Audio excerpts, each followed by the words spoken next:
billahi minasyaitonir rajim. Bismillahirrahmanirrahim. Innal hamdalillah nahmaduhu wa nasta'inuhu wa nastaghfiruh wa na'udzu billahi min shururi anfusina wa min sayyiati a'malina. May yahdihillahu fala mudilla lahu wa may yudlil fala hadiyalah. Wa asyhadu an la ilaha illallah wahdahu la syarikalah wa asyhadu anna Muhammadan abduhu wa rasuluh. Amma ba'd. Jadi terlebih dahulu, assalamualaikum warahmatullahi wabarakatuh. Terima kasih pada Masjid Al-Amin.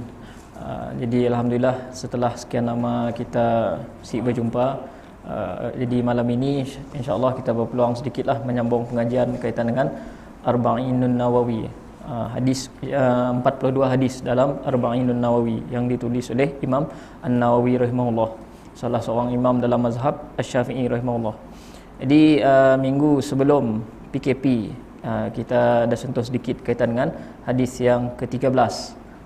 Mun masih ingatlah. Jadi kita baca sedikit hadisnya lah untuk mengingat kembali. Jadi An Abi Hamzah Anas bin Malik radhiyallahu anhu, daripada Abu Hamzah Anas bin Malik radhiyallahu anhu, khadimi Rasulullah sallallahu alaihi wasallam, pembantu Rasulullah sallallahu alaihi wasallam, anin Nabi sallallahu alaihi wasallam, daripada Nabi sallallahu alaihi wasallam, qala, dia bersabda, la yu'minu ahadukum hatta yuhibba li akhihi ma yuhibbu li nafsihi. Salah seorang di antara kalian tidaklah dikira ataupun disebut sebagai beriman dengan iman yang sempurna sehinggalah dia mencintai saudaranya sebagaimana dia mencintai dirinya sendiri. Rawahul Bukhari wa Muslim.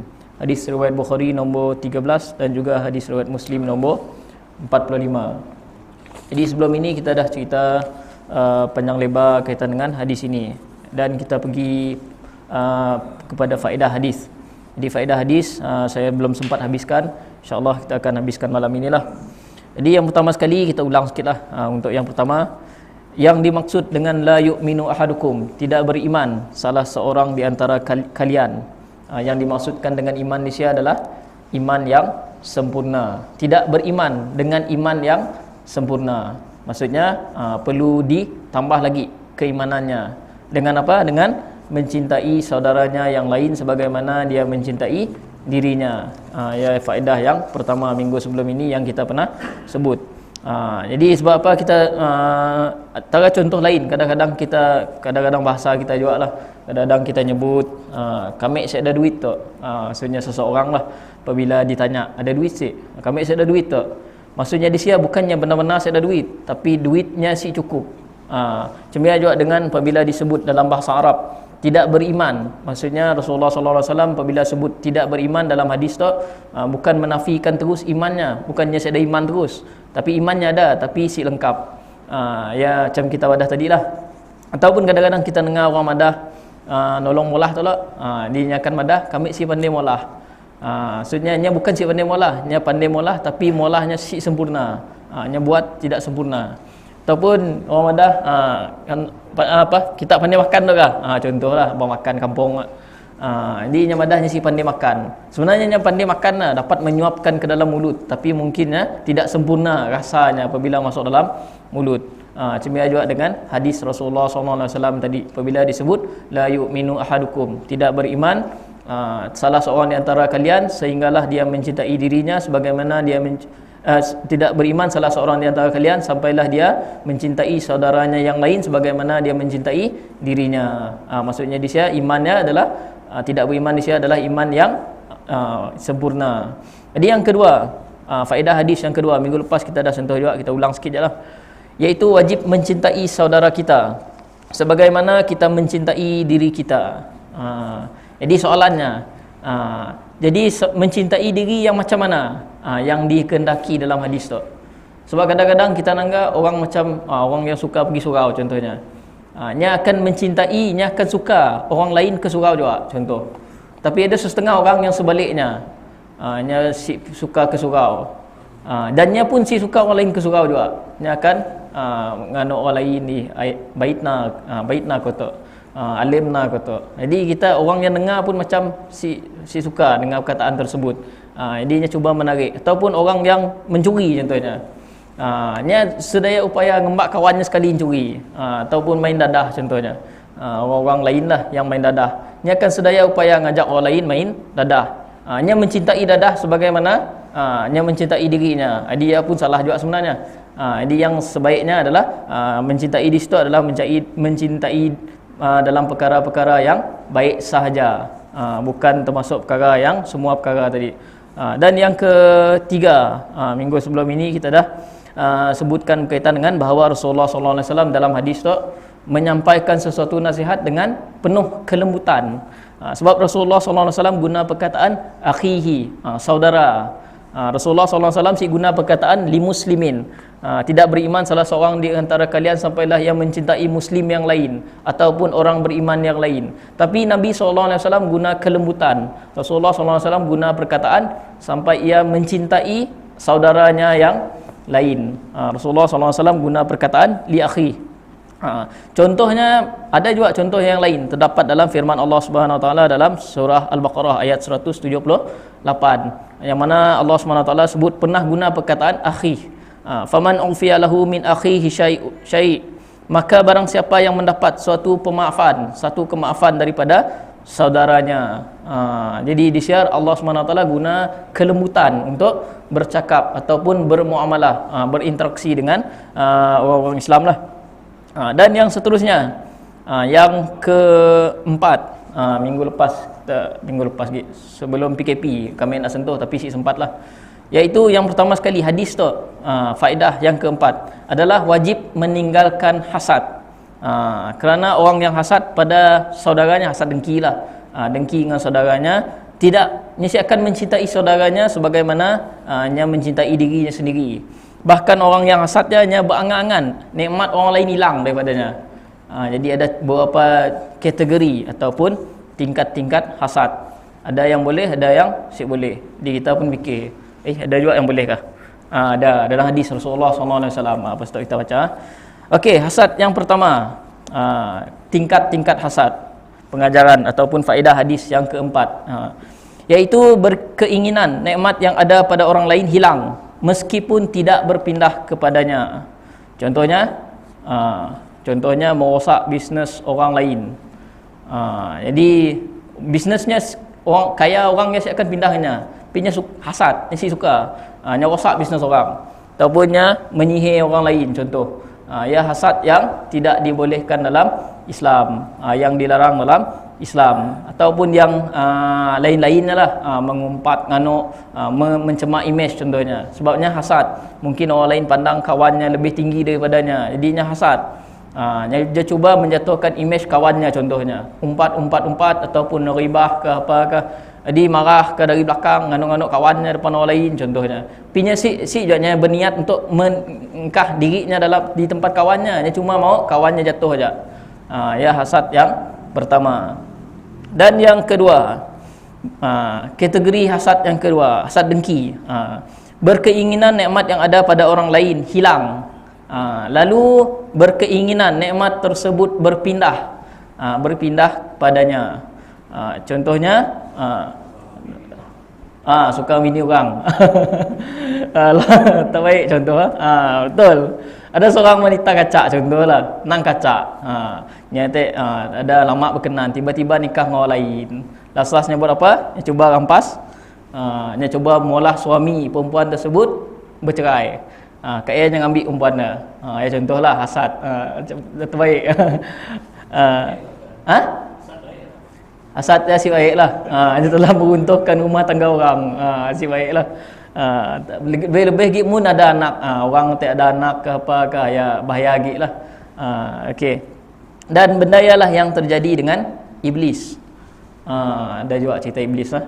Sebab dalam Al-Quran dirakamkan dalam surah Al-A'raf ayat yang ke-12, yang mana Allah Subhanahu Wa Taala merakamkan perkataan iblis. Qala ma mana'aka alla tasjuda iz amartuk. Allah menyebutkan, Allah berfirman dengan iblis, apa yang melarang kau wahai iblis untuk sujud kepadaku? Untuk sujud ataupun ikut arahan aku. Waktu Allah Subhanahu Wa Taala suruh iblis sujud kepada Nabi Adam alaihissalam, tapi iblis enggan.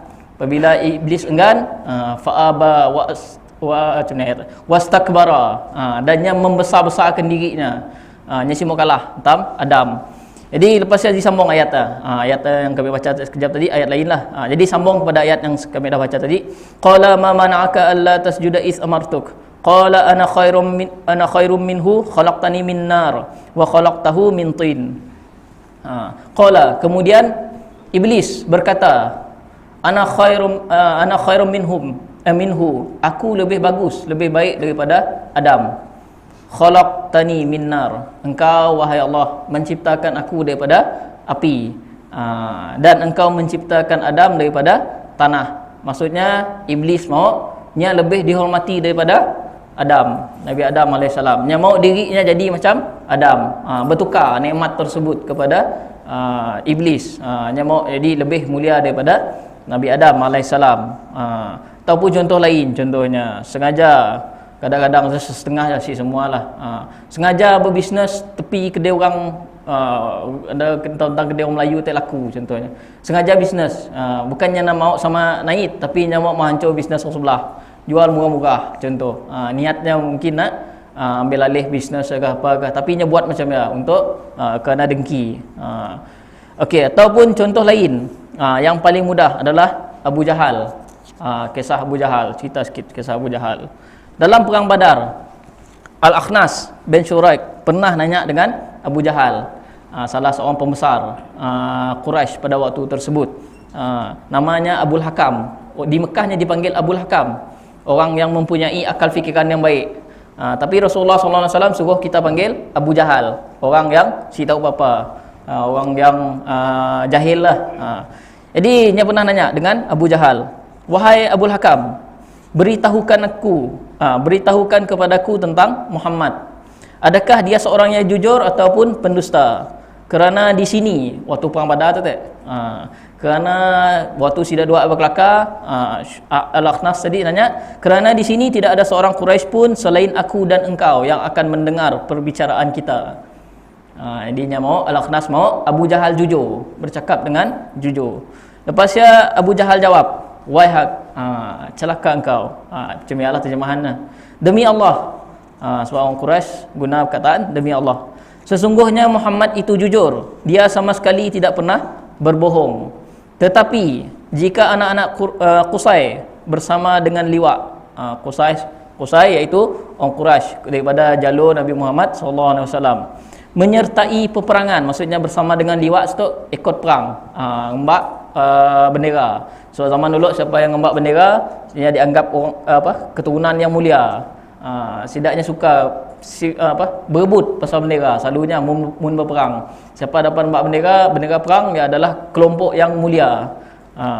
Jadi lepasnya, dan sidaknya juga memegang ataupun hijabah, sidaknya ada hijabah, iaitu memegang kunci Kaabah dan mengurus Kaabah, dan juga memegang siqayah, iaitu memberi minum jemaah haji. Sebab kita tahu Abu Talib, bapa saudara Rasulullah SAW yang mengurus kaitan dengan siqayah, kaitan dengan minum, makan minum jemaah haji pada waktu tersebut. Dan juga nubuah, dan sidaknya juga megang nubuah, iaitu kenabian, iaitu Nabi Muhammad SAW. Jadi masalahnya sekarang, Quraisy yang lain dapat apa? Jadinya cemburu, yang ngaku Nabi Muhammad SAW seorang yang jujur, tapi oleh kerana dengkinya, hasadnya, yang mau nikmatnya tadi berpindah kepadanya. Yang kedua, yang kita ada cerita, dan ada juga dalam sebuah riwayat daripada Al-Miswar, cerita tadi kita boleh lihat dalam kitab Wa Syahida Syahidun min Ahliha, yang ditulis oleh Gharib As-Sirjani.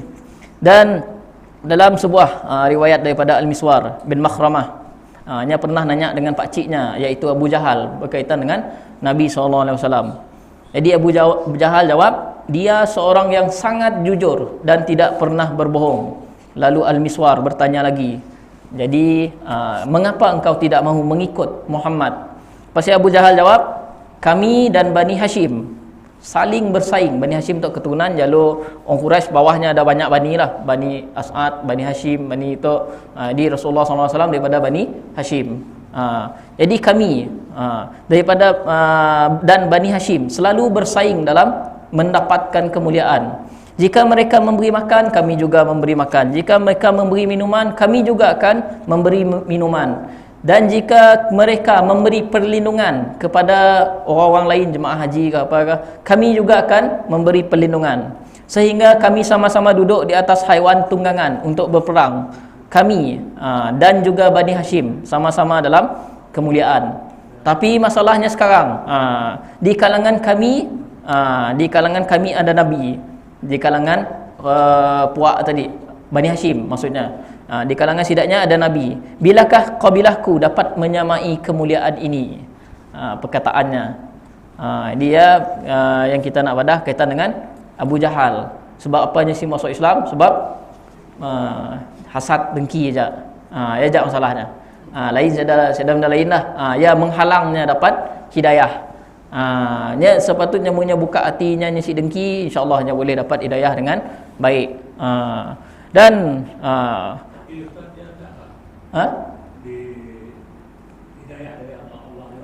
hidayah dari Allah juga. Tapi kita usaha, Allah akan beri. Kita kena usaha jugalah. Baru kita duduk aja, hidayah akan datang lah. Kita usaha, insya-Allah Allah akan permudahkan istilahnya. Ada munnya belajarnya, contohnya belajar Quran tapi niatnya cuba nak ngancur Islam contohnya, ada kemungkinan lah. Nya sebab hidayahnya gantung hati lah. Munnya nak buang segala keraguan di hatinya, insya-Allah akan dapat. Lama keraguannya hilang. Jadi waktu ialah hidayah datang daripada Allah Subhanahu Wa Taala. Baik, hidayah ada banyak nak, ada banyak jenis. Mungkin lepas tu kita sentuhlah bilakah, insya-Allah akan ada tajuk lah. Hidayah taufik, kayak hidayah daripada Allah, kayak hidayah daripada Nabi Muhammad sallallahu alaihi wasallam. Nabi Muhammad tolong beri hidayah jugalah. Maksudnya hidayah yang sebenar-benarnya adalah daripada Allah Subhanahu Wa Taala. Okey. Ya tadi, dan ada lagi kisah Abu Jahal. Kita cerita habislah. Seronok sikit. Jadi Abu Jahal ada 3 orang tokoh Quraisy pada waktu tersebut. Abu Jahal, Abu Sufyan dengan Al-Akhnas pernah datang ke rumah Nabi Muhammad SAW secara sembunyi-sembunyi pada waktu malam untuk mendengar bacaan Al-Quran pada malam hari. Sebab sidaknya suka dengar bacaan Al-Quran pada malam hari. Dekat-dekat nak siang sidaknya balik. Tapi masalahnya tiga-tiga sidaknya si tahu hal lah. Sebab sidaknya berada di penjuru yang berbeza. Sidak 3 tapuk-tapuk. Tapi sidak 3 si tahu antara satu sama lain, si tahu bahawa yang mana Abu Jahal berada di sini juga, Abu Sufyan pun berada di sini juga, Al-Akhnas pun berada di sini juga. Sidaknya pergi tapuk-tapuk. Macam Abu Jahalnya datang dengan harapan si ditahu oleh orang lain. Al-Akhnas pun sama juga, datang saya dengan harapan si tahu orang lain walaupun dengan Abu Jahal. Abu Sufyan pun sama juga. Tapi satu malam waktu fajar, ketika ketiga-tiganya nak pulang, tiba-tiba terus serempak di tengah jalan. Ketiga-tiga bertemu, ditakdirkan Allah Subhanahu Wa Taala bertemu di tengah jalan. Jadi sidaknya madah apa? Jadi apa yang kita orang polah? Mula-mula salah seorang nanyalah, apa yang kau buat di sini? Jadi madah, aku ingin mendengar bacaan Al-Quran. Dan lepasnya seorang pun nanya lagi, satu sama lain bertanya sidaknya heran sebab jumpa 3 orang tadi jumpa. Tiga-tiga madah sidaknya dengar bacaan Al-Quran. Dan lepasnya sidaknya berjanji, jangan ulangi perbuatan kalian. Sebab jika kalian dilihat sebahagian orang yang tidak waras, orang awam lah, istilah sidaknya pakai istilah si waras, pasti kalian akan meninggalkan sesuatu pada diri mereka. Mun orang lain tahu, bahasa Sarawak lah, mun orang lain tahu, pasti sidaknya akan ingat ataupun beriman dengan Muhammad semua. Dan itu disebut dalam Sirah An-Nabawi Ibnu Hisham, dalam buku kitab Ibnu Hisham. Dan dia nombor ataupun tingkat hasad yang kedua. Panjang sikit nak, banyak cerita. Pengajaran hidup kita juga lah. Okey, yang ketiga, tingkat hasad yang ketiga, hasad dengki yang ketiga. Tidak berkeinginan maksud pada nikmat orang lain. Namun si mau pun nikmat dia, tapi nya mau orang lain tetap dalam keadaannya, dalam miskin dan bodoh contoh. Jadi contohnya seseorang yang cuma mementingkan dirinya sendiri. Dia si peduli orang dia miskin kah, orang dia bodoh kah, dia si peduli. Yang dia tahu orang dia si boleh lebih, si boleh lebih daripadanya. Ya kategori dengki yang ketiga. Dan yang keempat tu mungkin panjang sikit lah. Tidak menginginkan nikmat orang lain hilang, namun masalahnya dia mau orang lain tetap sama dengannya juga. Sama dengannya juga. Contoh ada juga kah? Ada. Contoh ngajak kawan sama-sama maulah jenayah.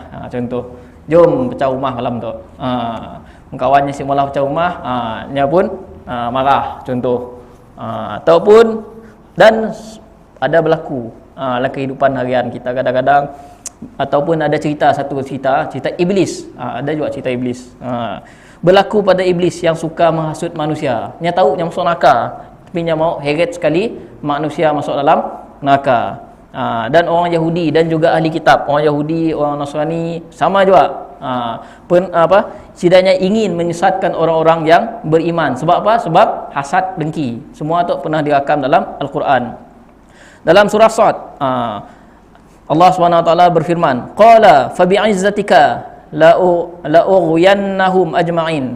Qala, iblis berkata, demi zat kekuasaanmu, aku akan berazam untuk menyesatkan semua manusia tu, di muka bumi tu, illa ibaduka minhumul mukhlasin, kecuali orang-orang yang betul-betul ikhlas, cik peduli dengan apa yang aku hasutkan dengan sidaknya.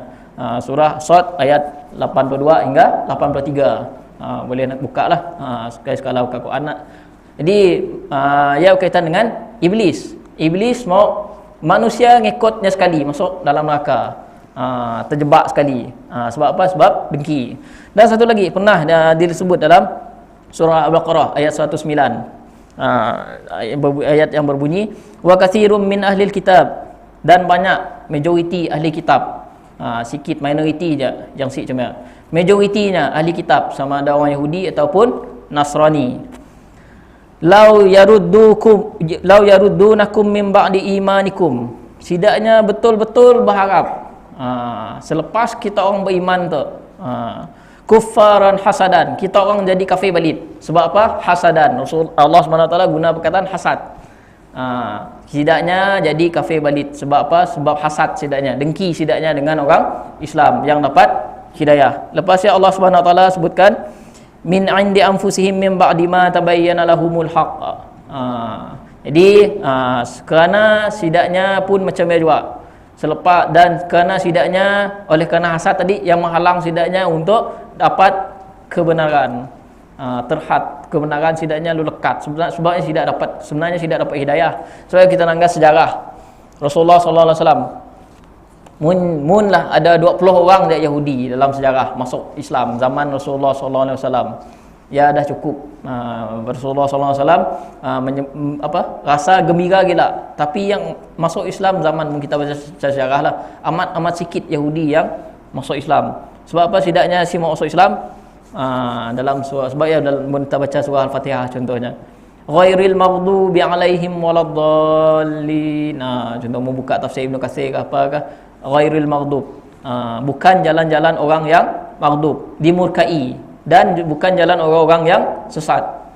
Jadi tafsiran Malaysia Ibnu Abbas, salah ingat kami lah, betulkan kalau silap. Ibnu Abbas radhiyallahu anhu pernah menyatakan bahawa al-maghdub di sini orang yang dimurkai adalah Yahudi. Sebab apa? Sebab sidak tahu kebenaran, tapi sidak semua ikut. Sebab apa semua ikut? Sebab yang Allah dah sebut tadi, hasadam min indi anfusihim, sebab sidaknya ada hasad dalam diri sidaknya, dengki dalam diri sidaknya, yang menyebabkan sidaknya si ikut kebenaran. Berlainan dengan orang Nasrani, waladdallin Allah sebut, dan bukan jalan orang-orang yang sesat. Maksudnya di sini adalah orang Nasrani, sebab orang Nasrani memang sesat. Sidak memang si tahu, tapi beza dengan orang Yahudi. Yahudi sidaknya tahu, tapi sidaknya si mau. Sebab apa? Sebab ada dengki dalam hati sidaknya. Okey, yang seterusnya, tingkat hasad ataupun dengki yang terakhir. menginginkan sama dengan orang lain tanpa menginginkan nikmat orang lain hilang. Yang tu dibolehkan. Boleh juga ustaz ada dalam hadis Rasulullah sallallahu alaihi wasallam daripada Abdullah bin Mas'ud radhiyallahu anhu, dia berkata bahawa Rasulullah sallallahu alaihi wasallam bersabda, la hasada illa fi itsnatain, tidak boleh hasad ataupun dengki kecuali pada dua golongan, dua orang. Rajulun atahullahu mala fasullita ala halakatihi fil haq, iaitu yang Allah anugerahkan padanya harta, ada harta, lalu dengan harta tersebut dia infakkan kepada jalan kebaikan. Yang pertama. Dan yang kedua, wa rajulun atahullahul hikmah, dan orang yang Allah beri kurniaan ilmu, iaitu ilmu kaitan dengan Al-Quran dan As-Sunnah ataupun ilmu-ilmu Islam yang lainnya. Fahuwa yaqdi biha wa yu'allimuha, lalu ia menunaikan, mengamalkan ilmu tersebut dan mengajarkan, menyampaikannya kepada orang lain. Hadis riwayat Bukhari nombor 73 dan juga hadis Muslim nombor 816. Ya, kaitan dengan hadis Rasulullah sallallahu alaihi wasallam, hasad yang dibolehkan. Rasulullah jelas kaitan dengan hasad yang dibolehkan cuma dua aja. Dengki saja, tapi dengki bukan mau nikmat orang lain hilang, tapi nyamuk sama dengan orang lain juga. Sama macam apa yang kita nangga kini tu lah, selalunya kadang-kadang pertandingan hafazan, pertandingan tilawah, kita beri duit, kita beri hadiah dengan orang tersebut supaya apa? Supaya orang lain ada rasa ingin nak jadi macam dia. Ya, kaitan dengan sebab ya dalam Al-Quran, dalam surah Al-Muttaffifin ayat 26, Allah SWT sebutkan bahawa wa fi zalika, dan untuk dapat semua benda kebaikan yang Allah dah janjikan syurga, falyatanafasil mutanafisun, hendaklah orang berlomba-lomba dapat kebaikan tersebut. Sebab kita si tahu, kita itu kita si nampak lah benda nak si nampak pahala banyak mana. Cuma kita boleh katakan bahawa di akhirat kelak, mun benda yang nampak depan mata, memang manusia, Rasulullah SAW memang akan madah bahawa ia adalah satu kenikmatan yang paling nikmat, yang mana hati kita macam ni madah, siapkan dapat susah nak dirasa guna hati. Macam kita pernah cerita sebelum tu lah, mungkin kita berada di Sinun, baru kita akan madah lain di syurga contohnya, lain daripada apa yang pernah ustaz cerita dulu di dunia, mungkin masih ingat lah. Contoh kami lah cerita Madinah. Madinah kacak, Masjid Nabawi kacak, tiang ada payung boleh tutup boleh buka, ada menara boleh buka boleh tutup, menara salah, kubah salah, menara siapa buka tutup, kubah bergerak kiri kanan nak. Kita pun terbayang, setiap orang pun terbayang rupanya, tapi setiap bayangan orang berlainan, cik sama, semua bayangan orang lain-lain, betul? Cumanya apabila sampai di Madinah, nyakan madah, lain apa yang pernah ku bayang dulu. Nyakan madah semia juga orang yang berada di syurga, lain apa yang pernah ku bayang dulu. Di dunia ku bayang macam tu, kini tu ku yang ku tangga lebih indah, lebih kacak. Perkataan yang sama ada sebenarnya. Banyak di dunia benda ya sama, ulangan perkataannya. Sebab kita dengar dalam Al-Quran, Allah dah nyebut juga perkataan orang yang berada di neraka. Ya laitani qaddamtu li hayati. Jadi orang akan nyesal, alangkah bagusnya mun kehidupan aku boleh diulang balik. Nya nak beramal soleh di dunia, tapi siapa lagi? Sebenarnya juga nya berulang. Sebab apa berulang? Mun kita nanggap orang yang gagal, contoh gagal SPM, cara melah berdepan dengan pelajar kadang-kadang, nya akan ulang balik kataannya. Ustaz, nyesal kami. Mun lah kehidupan kami boleh diulang balik, masa dulu boleh diulang balik, kami nak belajar mana. Cuma mungkin kataannya nak ubah-ubah sikit nak. Cuma corak percakapannya memang sama. Ya memang ada direkam dalam Al-Quran semua benda ya. Cuma kita perasan ataupun sik je. Mungkin kita boleh rajin-rajin buka Quran lepas tu lah. Dan yang seterusnya, menyatakan cinta kerana Allah. Boleh si madah dengan orang. Persoalan seterusnya lah, faedah seterusnya. Boleh si madah dengan orang. Seperti sebelumnya, ada yang kelima ke enam. Okey, faedah yang kelima, belum habis lah. Dilarang menzalimi muslim yang lain, seperti dalam hadis. Macam kita dah pada, ya kita suka diri kita dapat nikmat, kita cemia juga lah kita mau orang lain dapat nikmat. Kita si mau orang lain kena kita pun jangan ngano orang lain contohnya. Macam kami lah kami si suka contohlah kami si suka dia orang diumpat dari belakang contohnya. Kami pun mesti ingat bahawa kita diri kita si mau kita dia orang lain, kita pun jangan orang lain juga lah daripada belakang. Sebab ya kadang-kadang benda kadang-kadang terjadi juga lah. Sama juga kadang-kadang kita suka orang ke masjid contohnya, kita pun cuba bawa orang ke masjid juga.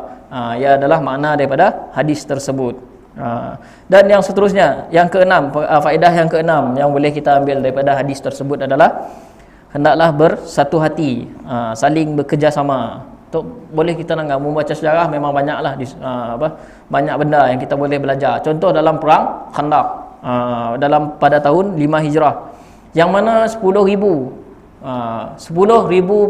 tentera Ahzab, orang Quraisy semua bersatu dengan tentera lain, Ghatafan, tentera jadi 10,000 semua melawan 3,000 orang Islam.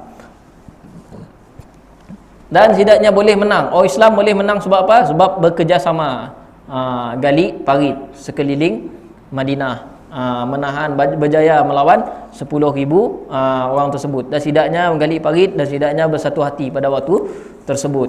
Dan yang seterusnya, okey, tadi kita sambung pada apa yang kami nak sentuh kaitan dengan boleh atau tidak menyatakan cinta kerana Allah. Jadi salah satu perintah dalam Islam adalah menyatakan cinta kerana Allah. Kami sayang kita kerana Allah contohnya lah. Dan untuk yang sama jenis laki dengan laki lah, perempuan dengan perempuan, tamadah cemia dibolehkan lah. Tapi untuk yang berlainan jenis, yang tidak halal baginya, takut ada godaan sebalik hal tersebut, ya tidak dibolehkan lah. Kerana daripada Habib bin Ubaid, daripada Miqdam Ibnu Ma'di Karib, dan Habib iaitu Habib menjumpai Miqdam Ibnu Ma'di Karib, dia berkata, Nabi SAW bersabda, "Idza ahabba ahadukum akhahu falyu'limhu annahu ahabbahu." Jika salah seorang di antara kalian mencintai saudaranya, hendaklah dia memberitahu saudaranya bahawa dia mencintainya. Hadis riwayat Bukhari dalam Adabul Mufrad nombor 421. Dan daripada Mujahid juga, salah seorang tabi'in yang ada apa? Ada salah seorang sahabat Nabi SAW bertemu denganku, lalu dia memegang bahuku daripada belakang dan berkata, "Amma inni uhibbuka, sesungguhnya aku mencintaimu." Dia lalu berkata, "Ahabbakallahu alladhi ahbabtani lahu." Semoga Allah yang membuatmu mencintaiku turut mencintaimu. Dan dia berkata, jika sekiranya Rasulullah SAW tidak bersabda, jika seorang lelaki mencintai saudaranya, hendaklah dia memberitahu bahawa dia mencintainya, maka tentulah ucapanku tadi tidak kuberitahukan kepadamu. Dia lalu memberi tawaran kepadaku sambil berkata, aku memiliki seorang hamba perempuan yang buta sebelah matanya, silakan engkau mengambilnya.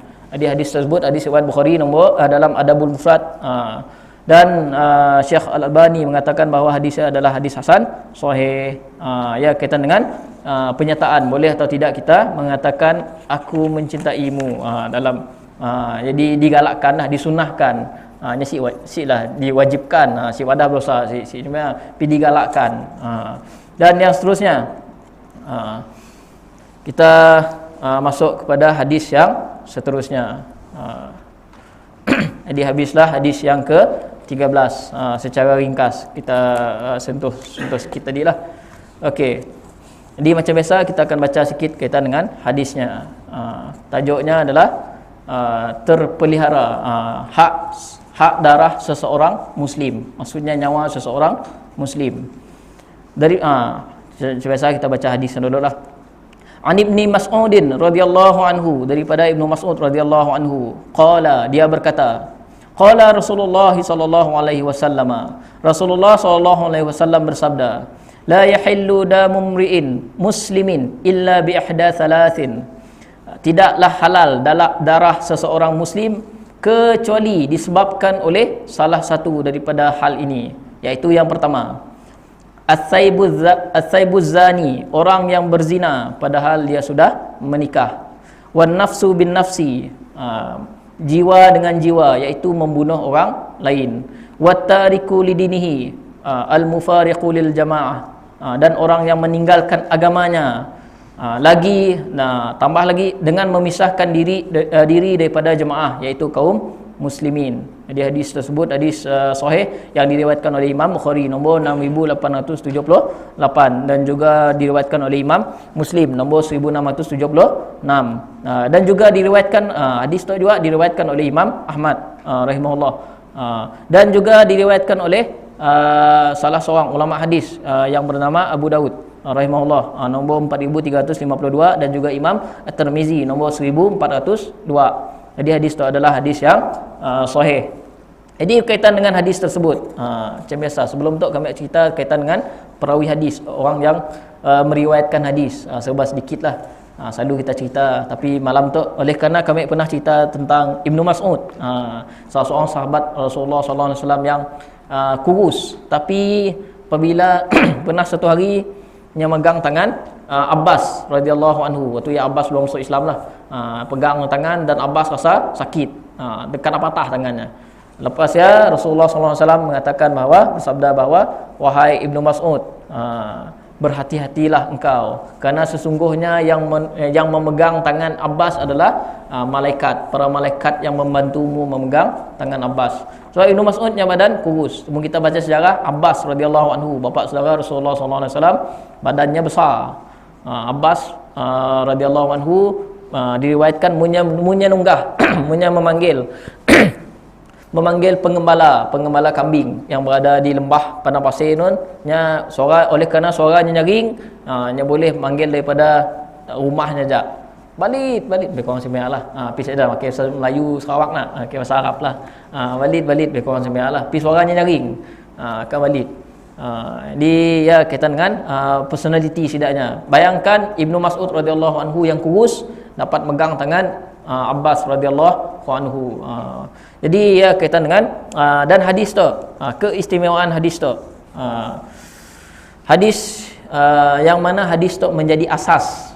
Mungkin kita belajar perundangan contohnya lah, perundangan Islam. Nya asas kepada perundangan Islam, basic nama. Sebab ini diletak dalam hadis dalam buku Arba'inun Nawawi. Sebab dalam Arba'inun Nawawi hadis yang diletak dalamnya adalah hadis yang asas-asas semuanya. Bukan hadis yang berat-berat. Cakap kami pernah cerita sebelum tu, daripada pertama sekali hadis yang kita baca, hadis niat, sampai sekarang semuanya hadis yang asas, kaitan dengan asas sahaja. Mau nak belajar lebih dalam mungkin kita boleh buka benda lain lah. Jadi oleh karenanya berkaitan dengan prinsip perundangan untuk memelihara kehidupan. Sebab dalam Islam perlu jaga 5 benda betul. Pertama nyawa. Ini mesti jaga nyawa. Agama dulu. Agama, lepas ya nyawa. Lepas ya jaga harta. Sebab ya dalam Islam siapa yang ambil harta orang lain tanpa hak, dia boleh dikenakan hudud. Potong tangan ke. Contohlah. Atau lepas ya jaga nasab. Sebab ya dalam Islam melarang untuk berzina. Sebab dalam Islam amat menitik beratkan nasab, keturunan. Dan yang last sekali akal. Sebab dalam Islam melarang walaupun sikit menghilangkan akal, sama ada dengan mabuk. Sebab ya dalam Islam melarang mabuk. Sebab akal sih boleh dihilangkan walaupun sekejap. Mesti sengaja lain ceritalah, mabuk laut ke apakah yang lain ceritalah. Tapi mun sengaja menghilangkannya dengan arak contohnya, ataupun apa-apa benda yang boleh menghilangkan akal, yang dilarang dalam Islam. Okey, jadi hadis tu salah satunya adalah yang basic, yang 5 tadi kita dah cerita kaitan dengan nyawa. Dan Ibnu Hajar Al-Haythami rahimahullah telah menyebut berkenaan dengan kepentingan hadis tu. Jadi yang ada apa? Beliau mengatakan bahawa hadis ini adalah antara prinsip yang amat penting lantaran kaitannya dengan suatu yang paling berharga, iaitu nyawa. Kita akan cerita, insya-Allah kita akan cerita panjang sikit dengan kaitan dengan nyawa, insya-Allah. Kau jam. Takut terlebih hilang. Okey, ada 5 minit ya. Okey, insya-Allah 5 minit ya. Okey. Jadi hadis tu dengan ikrar Rasulullah sallallahu alaihi wasallam menyebutkan darah seseorang muslim la yahillu, tidak halal kecuali dengan 3 sebab tu.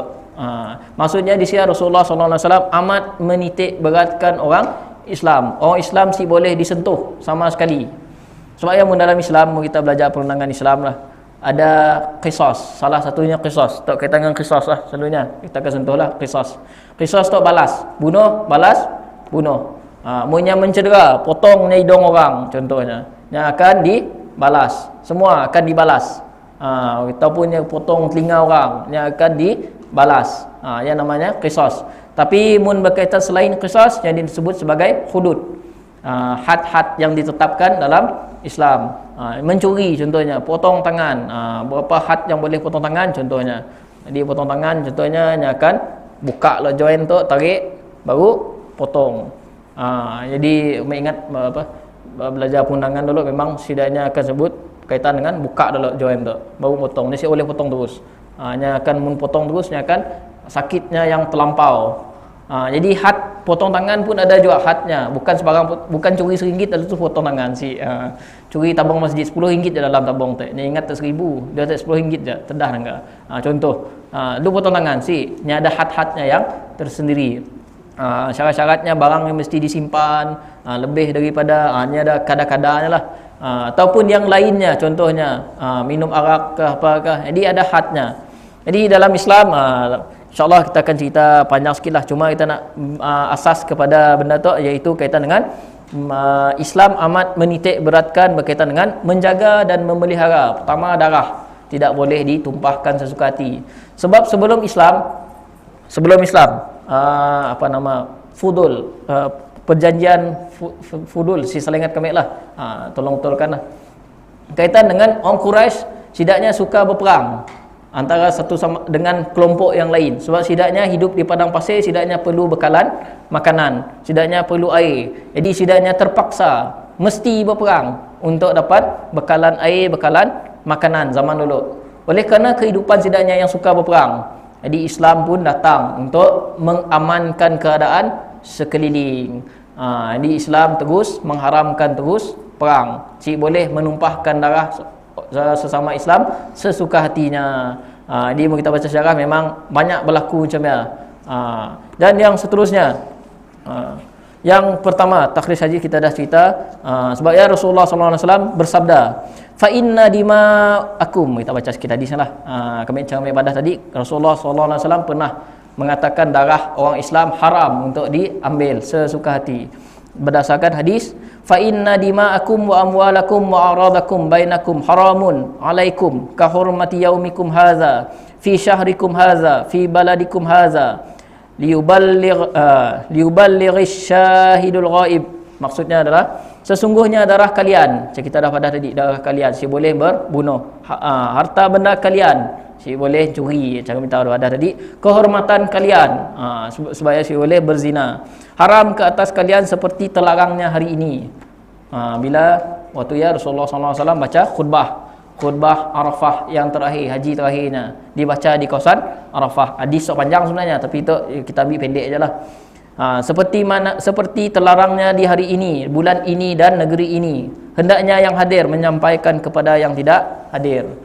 Dan kemudian Rasulullah SAW pernah juga bersabda, la zawalud dunya ahwanu indallahi min qatli rajulin muslimin. Hancurnya dunia lebih ringan di sisi Allah berbanding dengan terbunuhnya seorang muslim. Rasulullah SAW menyebutkan hadis tersebut. Dan daripada Buraidah radhiyallahu anhu, dia berkata, Rasulullah SAW bersabda, qatlul mu'mini a'zamu indallahi min zawalid dunya. Dosa membunuh seorang mukmin, seorang yang beriman, lebih besar daripada hancurnya dunia. Bahkan darah seorang muslim lebih mulia daripada Kaabah. Ya, apa yang disebut oleh Rasulullah SAW. Jadi secara kesimpulannya, kita nak pada darah seorang muslim tidak dibenarkan ditumpahkan sama sekali kecuali dengan 3 sebab tadi. Dan ada juga sebab-sebab yang lain. InsyaAllah kita akan sambung minggu depan. Boleh berapa jam? Dah pukul 8 lah. Okey. Jadi insyaAllah minggu depan kita sambung hadis yang ke-14. InsyaAllah. Itu saja daripada saya. Minta maaf banyak-banyak kalau ada kesalahan, tersalah ke apa, minta maaf banyak-banyak. Terima kasih kerana sudi mendengar. InsyaAllah bagi yang sempat dengar secara penuh, boleh buka YouTube channel Lorong Dakwah, boleh like dan subscribe di sana lah. Jadi ajak daripada kami. Assalamualaikum warahmatullahi wabarakatuh.